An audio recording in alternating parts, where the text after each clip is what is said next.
আজকে আমি বানাচ্ছি চিকেন রোস্ট। চিকেন রোস্ট কি প্রসেসে আমি বানাই দেখতে থাকুন আপনারা।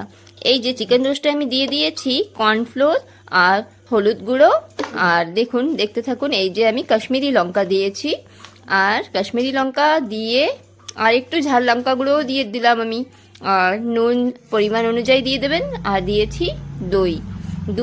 দই আপনারা 2 চামচ করে পরিমাণ অনুযায়ী দিয়ে দেবেন।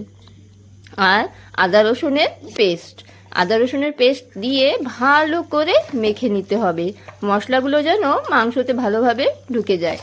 আর আপনারা 1 ঘন্টা অবধি ম্যারিনেট করে রেখে দেবেন। 1 ঘন্টা পর আপনারা সেই তেলে সুন্দর করে ভেজে নেবেন।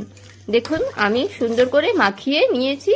আর এই যে 1 ঘন্টা পর আমি কড়াইতে তেল দিয়ে সুন্দর করে আমি মাংসর পিসগুলো ভেজে নিচ্ছি। দেখুন লেগ পিস কত বড় বড় সুন্দর, ভালো করে ভেজে নিতে হবে। আমি একটা একটা করে দিচ্ছি, আমি সুন্দরভাবে লাল করে ভেজে নিতে হবে। দেখুন একটা মজাদার খাবার এই চিকেন রোস্টটা আমার ছেলে তো খুবই ভালো খায়, আর আমরাও খুবই ভালো খাই চিকেন রোস্ট। দারুণ লাগে, দারুণ একটা খাবার। আপনারা এরকম এনজয় করবেন। দেখুন আমার ভাজাটা প্রায় কমপ্লিট হয়ে গেছে, আর আমি সুন্দর করে আমি সার্ভ করে নিয়েছি। এই যে দেখুন কত সুন্দর ভাজা হয়ে গেছে চিকেনগুলো, দেখলে খেতে ইচ্ছে করবে। এই যে দেখুন কত সুন্দর ভাজা হয়ে গেছে চিকেন রোস্ট আমার। এই যে আমি সাজিয়ে দিয়েছি লেমন দিয়ে, অনিয়ন দিয়ে আর টমেটো দিয়ে।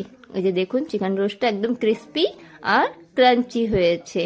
কার কার ভালো লেগেছে এই ভিডিওটা প্লিজ কমেন্ট, লাইক আর ভিডিওকে শেয়ার করে দেবেন।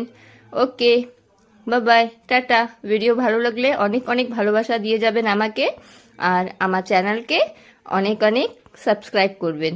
ওকে বন্ধুরা, টাটা, বাই বাই।